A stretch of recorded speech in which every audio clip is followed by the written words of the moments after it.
1966 was the date of the publication of the first Arabic book on Islamic media as a concept. It was published in Egypt. 1976 was the date of the first conference on Islamic media in Saudi Arabia. And that is where I would like to begin. So on an October afternoon in 1976, Muhammad Qutb arrived late to a conference in Riyadh, Saudi Arabia. He apologized for missing the first 2 days of the gathering, which brought together Muslim professors, journalists, and activists from across the Arab region, as well as the US and the UK. They were there under the auspices of the Triennial Convention of the newly founded World Assembly of Muslim Youth. The focus for that year's gathering was Islamic media, al-i'lam al-islami. And Qutb's remarks that day in Saudi Arabia would reverberate well into the new millennium. Islamic media, he explained, is not and should not be about Islam. Muhammad was the younger brother of the influential Egyptian Islamist Sayyid Qutb, imprisoned and eventually executed in 1966. After multiple arrests of his own, in 1971, Muhammad left Egypt to teach in Saudi Arabia. He quickly became a leading thinker within reformist circles, writing and teaching in the country until he died in 2014 about the many issues facing the global Muslim community, the Ummah. Media was one of those issues. Over 10 days, the conference participants held closed-door workshops on topics such as how to build Islamic audiovisual and print media institutions, the meaning of Islamic entertainment, Islamic views on media, and media's erosion of Islamic character. Also on the calendar were public talks conducted in, quote, a simple language on the Quranic and prophetic prescriptions, on the methods of Islamic media, how to reform media in the Islamic world, and more broadly, how to affect social change.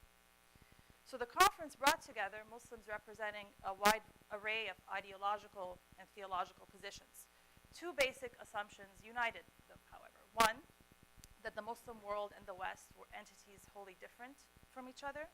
And two, that the cultural and moral norms of the latter, of the West, backed by economic and political ascendancy, were threatening to the former, to the Muslim world. Qutb echoed these assumptions, but also criticized his colleagues for being unimaginative when it came to thinking about Islamic media. He worried out loud that Islamists were becoming, quote, like the communists, who made their media one extended lesson on Karl Marx. Why is it that when we think of Islamic media, we think of moral guidance and religious speech, but nothing beyond that? He asked his fellow panelists. Nowadays, when Muslim youth find religious programs on television or on the radio, they turn it off until those programs are over.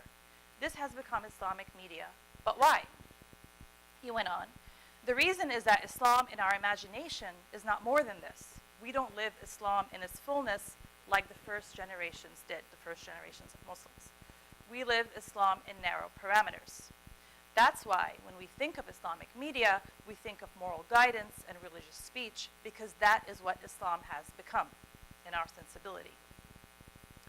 Instead of such a narrow vision of Islamic media, Qutb asked his listeners to consider the idea that media could be recognizably Islamic without a single Quranic verse quoted, prophetic saying narrated, allusion made to Islamic history, or even moral conduct exhorted.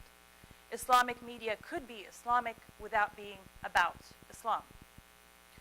In my fieldwork in Egypt 35 years later, with Islamic television producers working for Iqra, I encountered Islamic media as a similarly unsettled concept. Founded in 1998, Iqra is the world's first self-declared Islamic satellite channel, and it is based in Saudi Arabia with a very important branch in Cairo. And there was a sense that what distinguished Iqra as a channel from others within the Islamic satellite sector was that its producers understood that Islamic media was more than a form of da'wah or pious outreach in the strict sense of instilling correct religious understandings. From this perspective, you could have Islamic media that wasn't simultaneously religious media. Such distinctions between the religious and the Islamic are commonly chalked to a growing commodification of religious discourse to attract audiences in a highly differentiated mediascape. My argument, however, is that this distinction between religious media and Islamic media is an epistemological claim with important political and ethical stakes in the post-colonial Arab region. So over the past 2 decades, the television landscape of the Middle East dramatically transformed from a monopoly by state broadcasters on terrestrial television to a competitive private sector on satellite.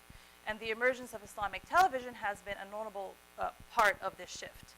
And the few studies available of these Islamic channels typically depict them as a petrodollar story, right? So you have the growth of Gulf economies that led to a Saudi-based transnational media empire in the 1990s that then included the creation of niche channels such as Islamic ones. Now, I think while examining the political economy of of religious broadcasting in the Middle East is important for unpacking its extraordinary rise, I think we also need an account of how Islamic media as a concept helped constitute the material and structural terrain of this media landscape. Both scholars and local observers treat Islamic media, al-i'lam al-Islami, as a self-evident and stable category, resulting in a presentism that occludes the changing historical stakes of this media. Indeed, to better understand Islamic media as it came to exist in the privately funded Arab satellite sector, we need a better sense of its intellectual history, the institutional context through which its theories took shape, and of their internal complexities. And that means taking not the neoliberal 90s as the point of departure, but rather the decolonial 60s.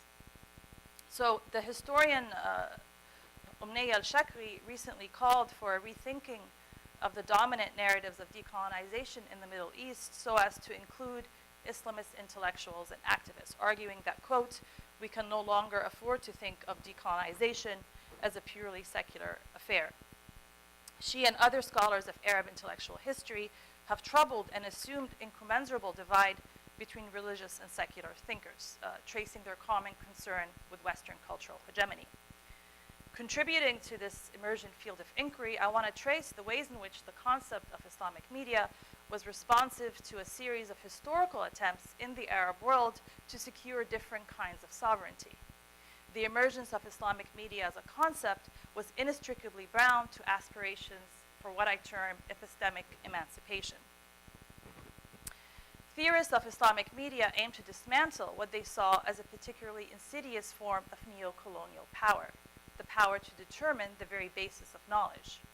This involved clarifying the ways in which media as a concept is Islamic through a methodological emphasis on what theorists called authentication or ta'sil, with reference to the Quran and to a lesser extent the prophetic praxis.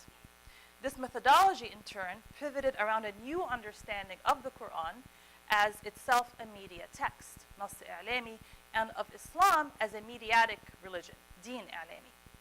And this understanding involved the entirely novel claim that media making was a fundamental obligation of Islamic belief.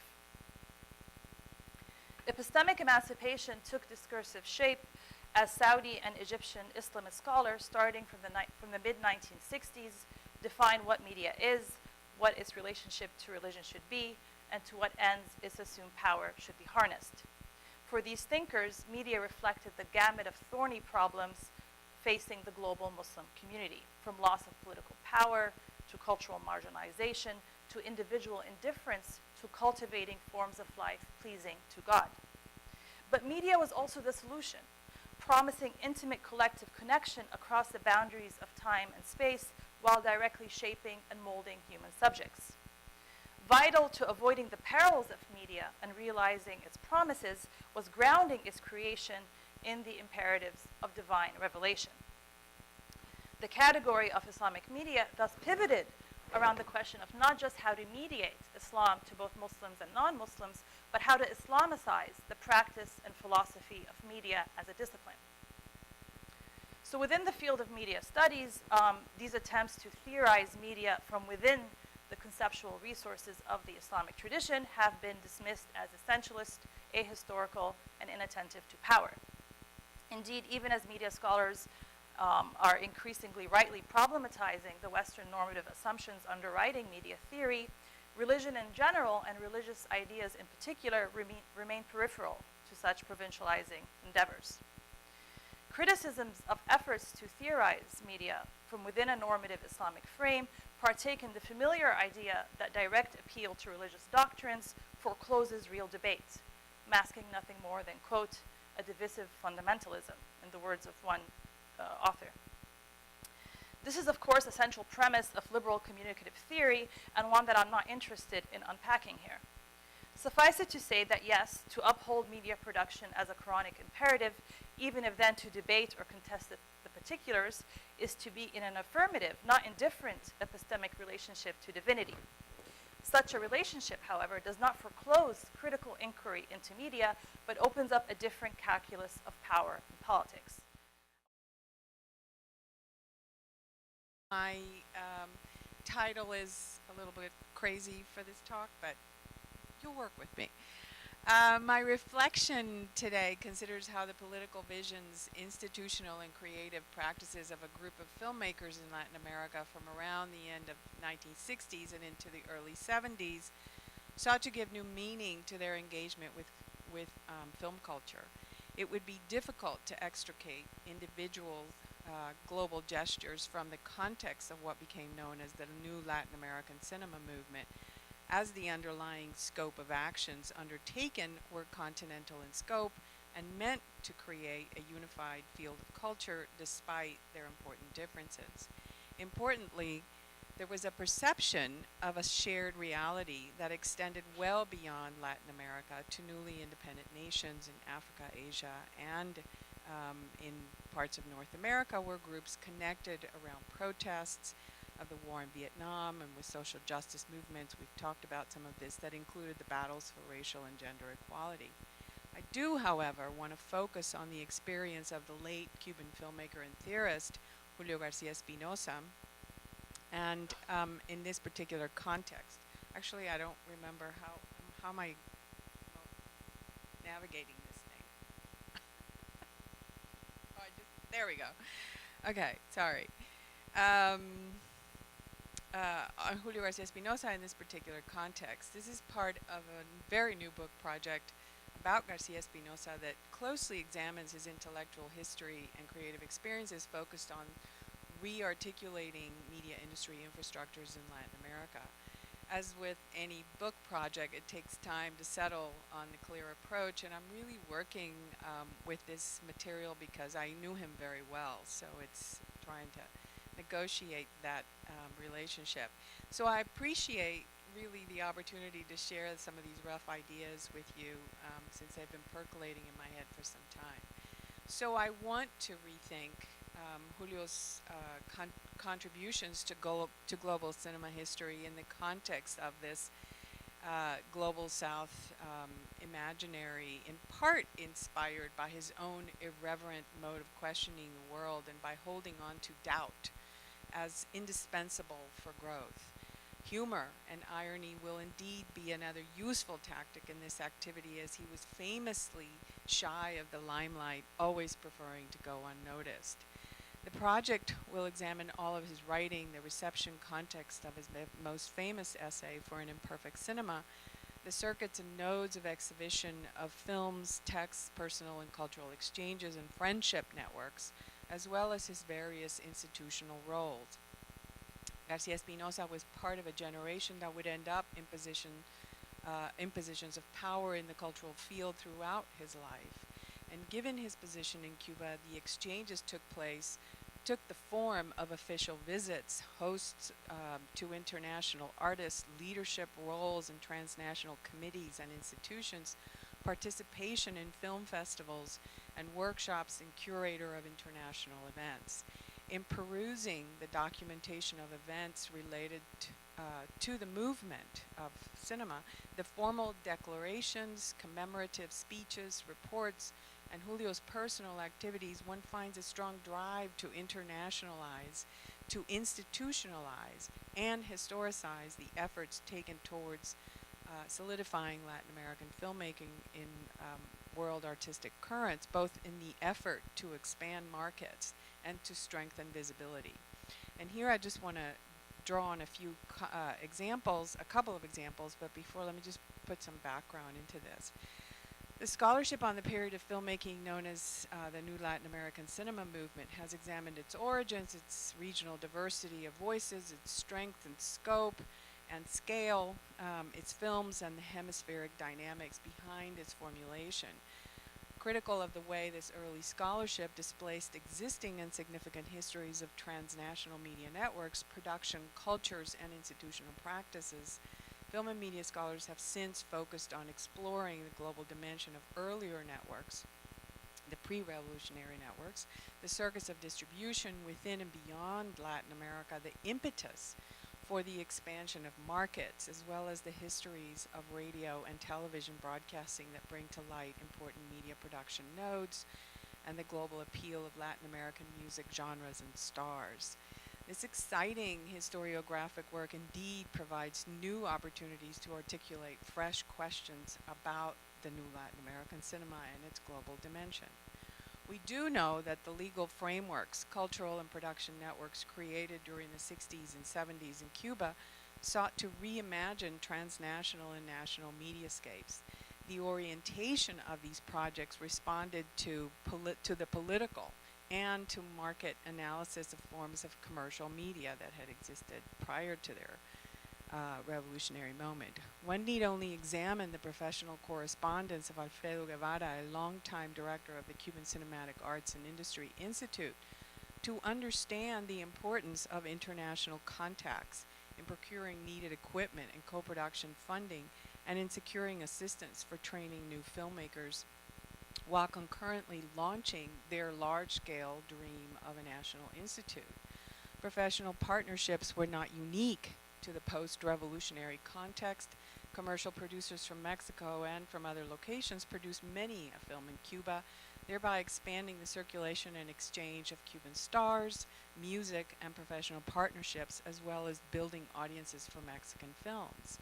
Commercial and technological advancements gained through the 30s through the 50s in the strongest centers of media production did experience economic decline for a variety of reasons, including the fact that the major North American companies regained their footing in the region in post-World War II period. In one of Julio's analyses, he insists that the exceptional qualities of the revolutionary movement should not obscure the historical conditions prior to the revolution, even as the rhetorical strategies of some publications, such as Cine Cubano, often published views aligned with the zero-point perspective. The emerging political view in the 60s, reinforced by the multiplying national political crises and anti-imperialist critiques, questioned the benefit of the earlier commercial orientation to national industries, given their still unequal and economic relations. Garcia Espinosa's intellectual work, the internal discussions, decision-making, mentoring, declarations, and filmmaking was central to the development of new national cinema institutions in Cuba, where he worked alongside intellectuals, artists, and industry partners to shape the supportive contours of a regional network of industries and collaborators. As he elaborated his ideas across the years, reconsidering even his famous 1969 manifesto for an imperfect cinema, he repeatedly questioned the status quo, including the revolutionary status quo, intending to disturb accepted norms, political reactionary ideas, and provoke debate about art and industry.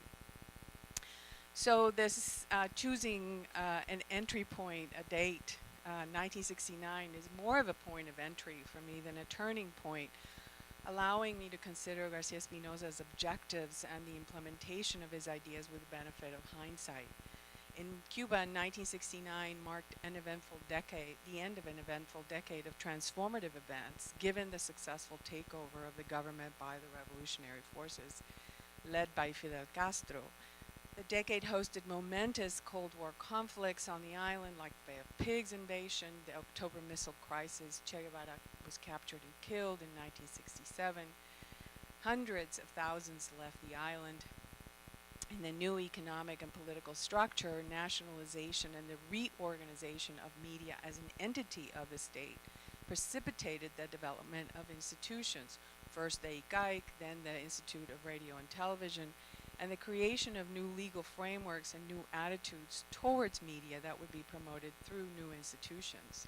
By 1969, film culture benefited from a period of unprecedented state support, the forging of needed international alliances, cultural solidarity networks, and declarations to promote expansive geopolitical networks.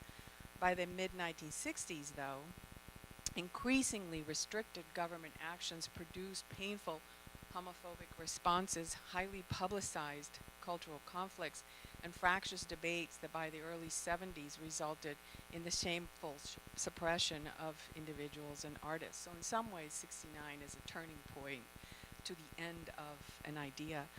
The Cuban government also stood by when 2,300 tanks and thousands of soldiers from the Soviet Red Guard invaded their Czechoslovak allies in 1968. The conservative, and some called it convenient, Marxist vein provoked the ire and retreat of some intellectual leftist supporters who distanced themselves from the revolutionary project, laying bare once again messy ideological divisions within the left. Economically, the restructuring had led to shortages, too much bureaucracy, and extreme projects. The 69-70 excruciating sugarcane harvest had tried to produce 10 million tons of sugar that, in the apt words of Alma Guillermo Prieto, turned the island upside down and mobilized nearly every able-bodied youth in Cuba, and Cuba's productive infrastructure was nearly destroyed. The subsequent closer ties with the Soviet Union were institutionalized through a reorganization of political spaces and felt deeply in the 1970s. However, the early period of convulsive changes produced results of the culture industries that could be measured in concrete terms, even if some were negative outcomes. No doubt the cultural energy of the global 60s movements, which focus on social justice, human rights, decolonization, militarization, and anti-imperialist movements, armed struggles, transnational reactions to the Cold War, and even the reactions to anti-communist ideologies of the period provided collaborative opportunities like those of documentary filmmakers Santiago Alvarez and his film crew's repeated visits to North Vietnam. Alvarez's cameraman Ivan Napoles made some 18 trips to Vietnam over the years. The emergence of new youth cultures also had profound impact in directing media industries and audiences. But 1969 was also a cinematic high point that produced an lauded films. It was the time of publication of Solanas and Hedino's Towards the Third Cinema Manifesto that was published in May 1969, and For an Imperfect Cinema was published in December of 1969. My colleague Bhaskar Sarkar, who is writing about Mrinal Sen's deep affinity with Latin America, notes that Sen co-authored a manifesto of new cinema movement, published in 1968, a year prior to Towards the Third Cinema, declaring that it was time for committed Indian filmmakers to break with the vulgarities of established commercial cinema and thus join a worldwide conscious movement for better cinema. And, and here obviously connected to the movements that we've talked about in terms of Bandung and the non-aligned movement, etc. The cinema-related cultural and institutional entities in Latin America, indeed the energies driving the anti-imperialist struggles, reiterated the shared sensibilities with the earlier gatherings in these Global South movements. Mrinal Sen eventually visited Havana in 1977 as the guest of his filmmaking cohorts at the recently established Foundation for Latin American Cinema, and had a lunch actually with Gabriel Garcia Marquez, Tomás Gutiérrez Alea, Rui Guerra, and Mirta Ibarra. The ICAIC and the Foundation for New Latin American Cinema were in fact established as key nodes for establishing these global partnerships. So Julio wrote manifestos, theoretical essays, speeches, reflections, and screenplays that elaborated a lively confrontation between ethics and the cinema as an art form. Though his work is deeply rooted in Cuban culture, his film's theoretical writings and creative explorations share a political kinship with those ideas of the third world that we've talked about in those terms. In my previous work. So I use 1980 and 2016 as kind of like the bookends for Turkey's hybrid media system. Um, and I want to begin by year 1980 because this is generally recognized as a turning point in Turkey's media system for the multitude of transformations it ushered in.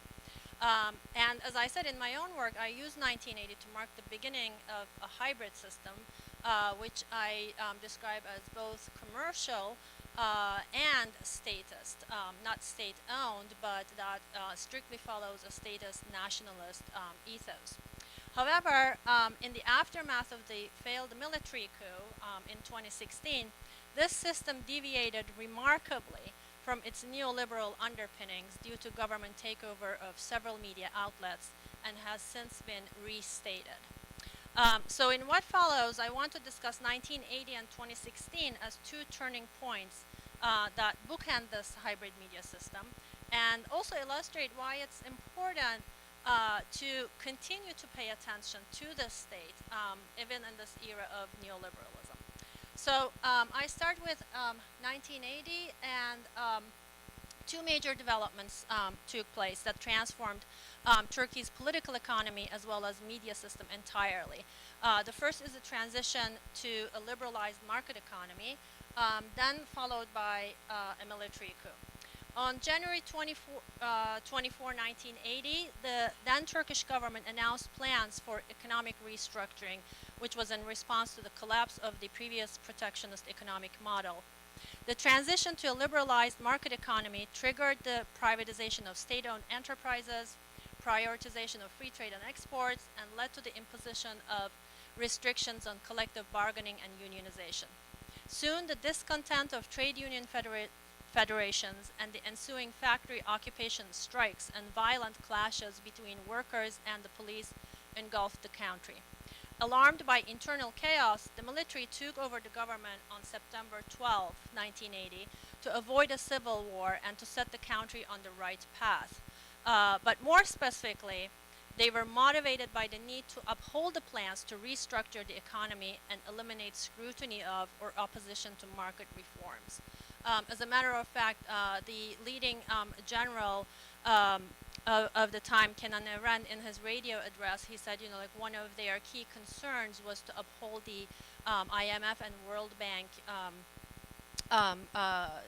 support that was going to be provided to Turkey. So this was not necessarily, usually in Turkish context, we tend to think that the military is setting the country in the right path as a reaction, as like political Islam is on the rise, and they want to take it back to its like Kemalist path. But 1980 coup was primarily driven by making sure that this transition to the new market economy was going to take place under the auspices of IMF and World Bank. So the 1980 coup was not the first military intervention in the history of the Turkish Republic, but was the most radical because of the structural changes it introduced, both political and economic. So among these are the introduction of a new constitution, which is still with us, the strengthening of the bureaucratic capacity of the state, concentration of political power in the executive branch, and limitations imposed on individual rights and freedoms, especially freedoms of speech and press. The 3-year-long military rule ended in 1983 with the civilian elections,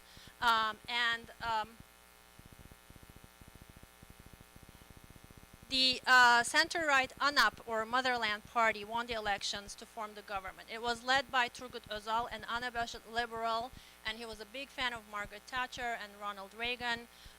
And he emphasized that the new government was going to take Turkey down the road of economic liberalism, entrepreneurial spirit, and individual achievement. So the new government opened Turkey's markets to global capital, used extra budgetary funds to distribute state largesse, and create wealth for particular individuals, and also create business difficulties for out-of-favor individuals. which again, like Erdogan is doing today very effectively. Um, the new government also scrapped protectionist measures, reduced tariffs, liberalized capital flows, and introduced export incentives that helped Turkish entrepreneurs enter global markets. In addition to these economic changes, Turkey also entered a period of political and cultural opening in the early 1980s. The jurisdiction of the European Court of Human Rights was recognized, the use of Kurdish language was allowed in the private sphere, and full membership application to the EU became the catalyst for democratization reforms. And this is, again, another paradoxical thing about Özal's government. So there is a lot of, economic opening, both in terms of inviting foreign investment and privatization of state assets, and enabling Turkish entrepreneurs enter the global markets, and also allowing the entry of a lot of, cultural and political, cultural goods enter into the Turkish market, and this political opening towards the European Union, all the while under the auspices of the military regime. So they are treading this very, thin line between, how much they can open politically and allow, for example, the use of Kurdish language, because, Özal was partly Kurdish, so he was politically very progressive, but he was also a technocrat who worked during the military regime between 1980 and 1983. So there is this interesting, alliance with the military and, with the entrenched political elite, like the high judiciary and state bureaucracy.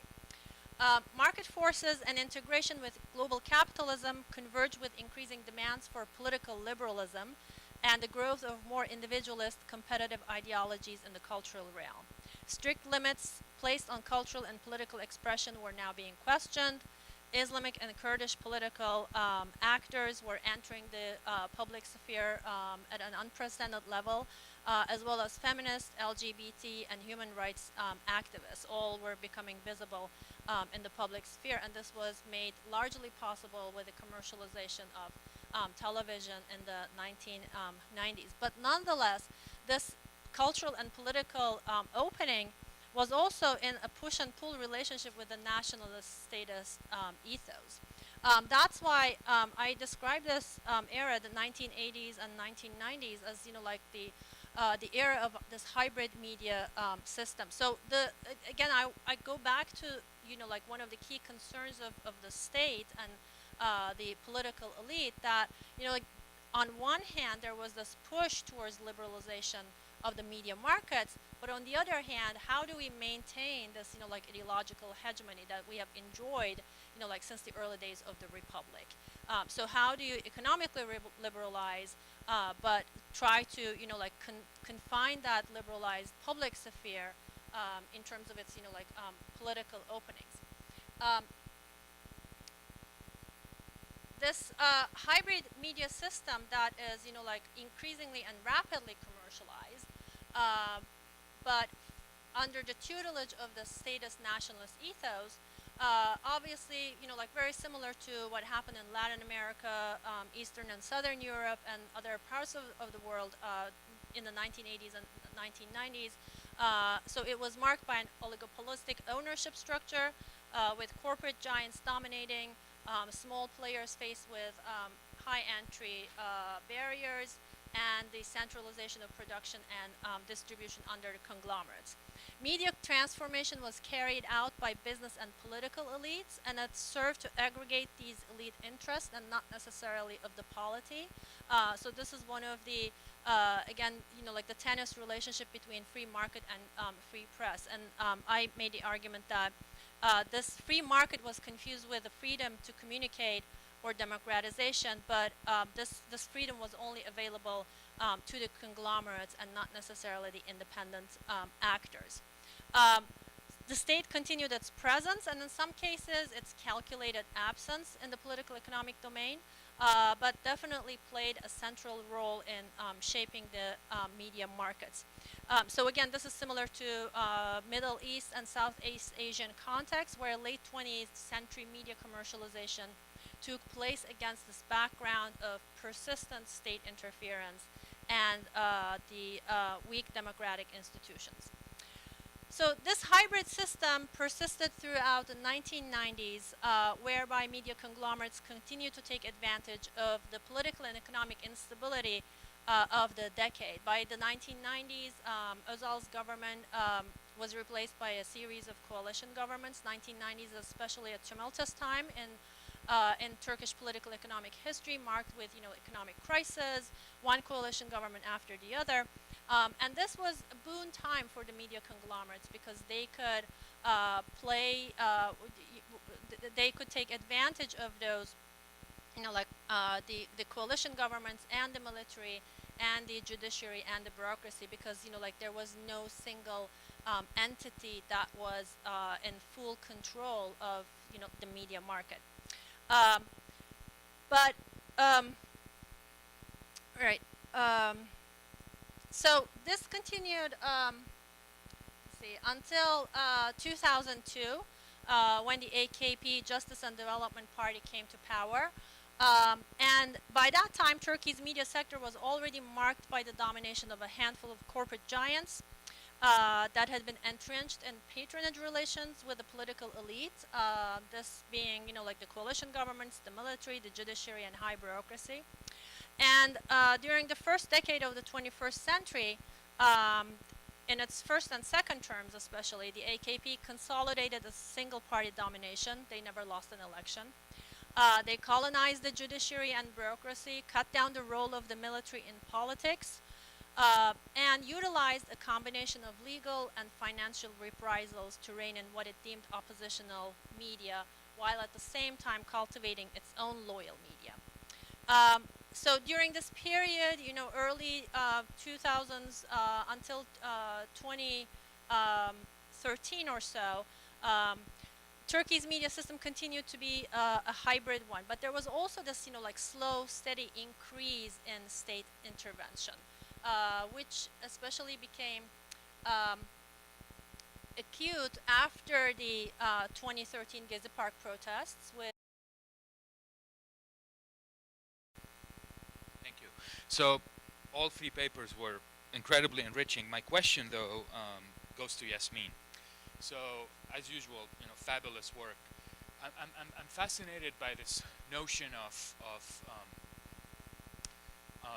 Islamic media without Islam, right? In the sense that, I'm struck by the resemblances between all these discourses and any and all attempts to quote unquote what you call epistemological emancipation from sort of the transatlantic nexus of scholarship in media studies.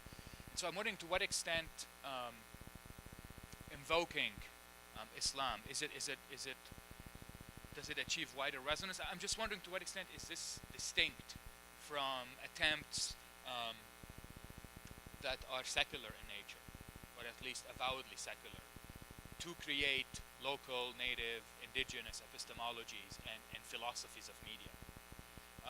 So one of, and this is where my question comes from, just to be very transparent about this. So I'm working on this project on the media philosophy of ISIS, and I'm struggling with this. Right? They don't cite any of these people, and yet they claim it to be the Islamic philosophy of media. So to what extent? And I'm not finding it any different from some, Maoist texts about using communication to mobilize peasants. Is there anything distinct about this that you can talk about? Which is not a problem if it's not distinct. I'm not saying it's a problem. I'm just wondering. Let's take two more questions and then we can go through all of them.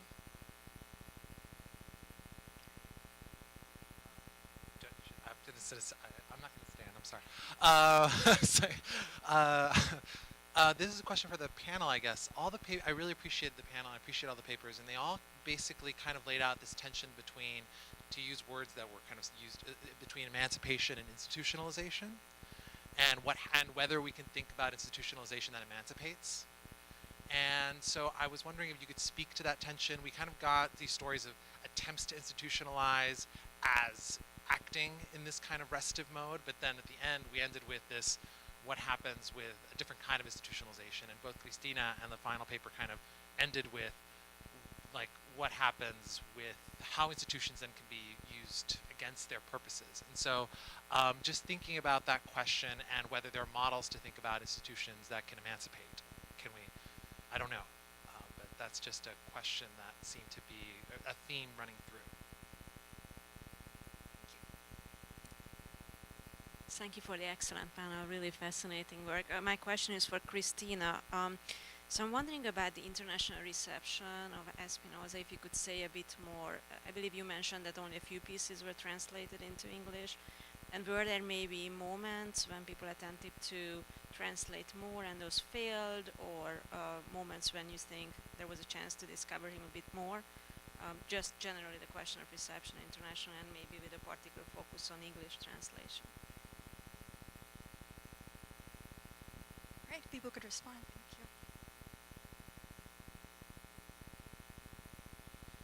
Thanks, Marwan, for your question.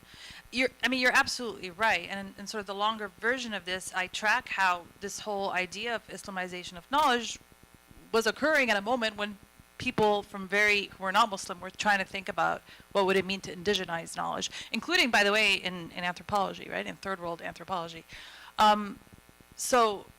And just in terms of ISIS, it actually does not surprise me in the least that ISIS wouldn't cite any of these people who, from ISIS perspectives, are apostates and sellouts. And kind of ISIS has this textual ideology which would bypass this kind of genealogy in terms of, you could tell me more about that, in terms of going straight to the text without this intermediation.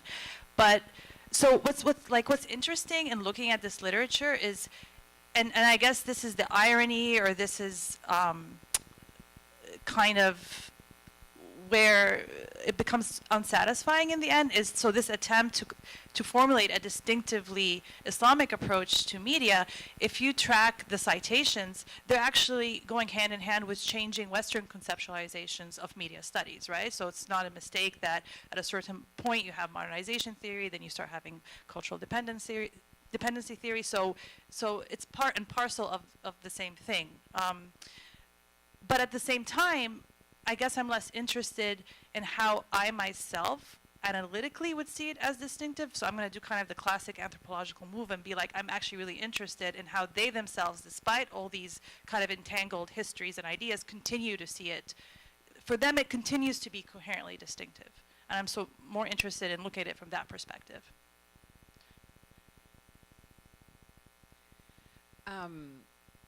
That's a very, very good question about institutionalization. And I think, ironically, and I don't know that I have a full answer, but ironically, I think history has sort of answered some of those questions in that particular context in Cuba, where those institutions essentially have imploded. That were once created, and they have imploded for a variety of reasons,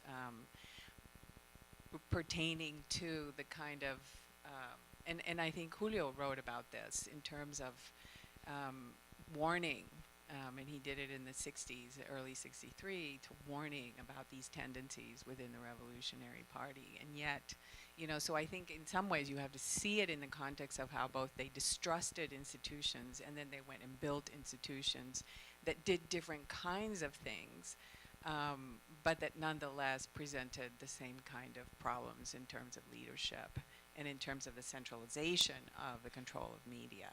I don't think they saw it that way at that time, but certainly people see it that way now.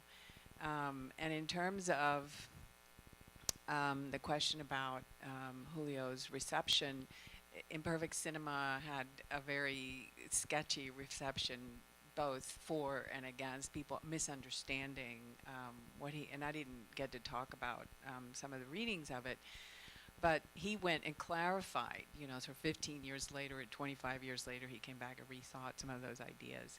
And even at the 40th anniversary of the manifesto, there was a further clarification or rethinking, what he was trying to do at the time. But there's even questions about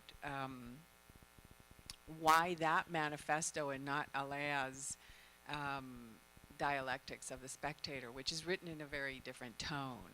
It's more academic in a way, and really goes into greater detail and explanation of making an argument, whereas the manifesto is, the Imperfect Cinema is written in this kind of rhetorical style that's very much of its time period and very much like other manifestos. And some of the work that's been done recently in the last few years about manifestos worldwide is really interesting in terms of the comparisons. And Julio is picking up ideas from the early 50s that are percolating in other manifestos too. So I don't think, but the reception of that particular work is interesting. I think the other work, the context for the publication of the other work was much more local.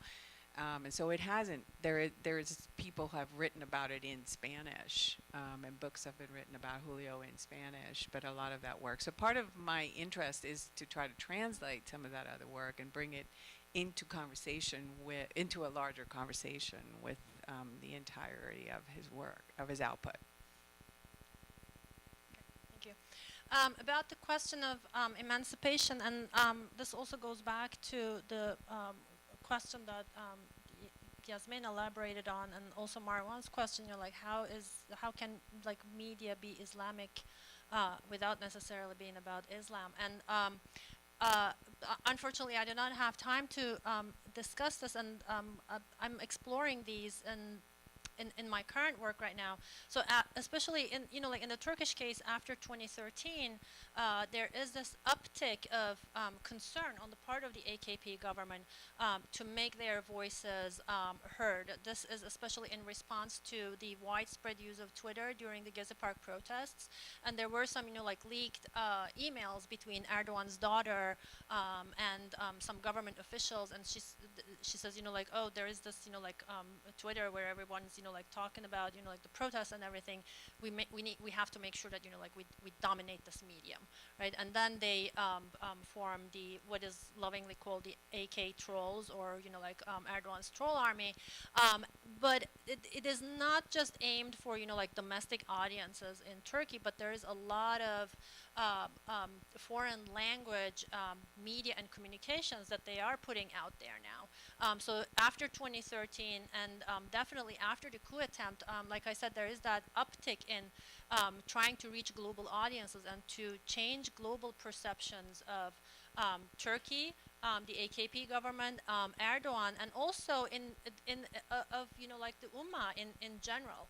And all of this, I think, is, you know, like is I'm not sure if I can call them, or if they would call this Islamic media, but this is about, you know, like religion and, you know, like religious identity, especially in relationship to the West, to the Western hegemony, right? They are particularly concerned with, and that's where I find that, you know, like traces of, you know, like attempts or attempts at emancipation, right? Trying to invert the dominant Western representations of the AKP as an authoritarian government, or Turkey as an authoritarian country, or of Muslims as, you know, like backward people, or, you know, like they are trying to make their voices heard. And these are actually, you know, like the very word voice is what they're using. We want our voices to be heard in the global public sphere, and we want to, you know, like struggle against Islamophobia. And this is also very, you know, like anti-Western in nature, right? So they're not really invoking Islam, but there are all these references to, you know, like human rights abuses and racial discrimination and Islamophobia and everything else that's going on in Western Europe and in the United States. So they have dedicated like Twitter accounts and fact-checking services that are all about, you know, well, this is what's happening in the US. I mean, yesterday I was reading tweets by AKP cronies saying, you know, about the Senate hearings. Oh, look at the, you know, like situation of women in the United States. This is where they are at. In that sense, it's yes, all these media and communications operations are run by, you know, like an Islamist government and its interlocutors, voluntary groups, paid and unpaid trolls, state-run broadcasting company and news agency and whatnot. So they're also trying to, you know, like suffuse the global public sphere with all this, like media and communications, without necessarily making it about Islam, but making it about Black Lives Matter, or like Islamophobia in the U.S. So that's I want to thank you for bringing up that question. It really like crystallized a lot of things.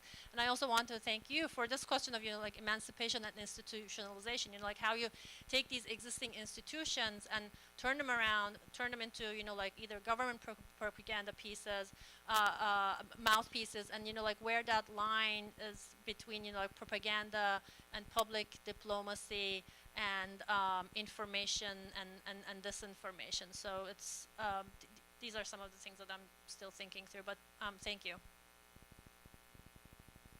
Thank you so much. Are there any other questions?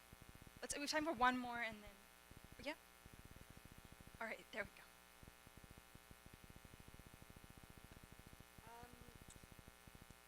So thank you all for these great presentations. Yasmin, I had a question for you, which is about whether this effort to create a new form of media translates into the technologies themselves. In other words, does it move beyond discourse, and is there an effort to think about what an Islamic radio might look like in a way that's, or listening practices, right? So I guess I'm asking whether whether to think beyond the kind of discursive move, there are other domains of material practice that are important here. A super interesting thing to bring up, and I had the same question. So far, it's mainly been about discursive, so it's not kind of rethinking the materiality or the technical capacity of different technologies in a way, but how it affects the receivers on a sensory level. Yes.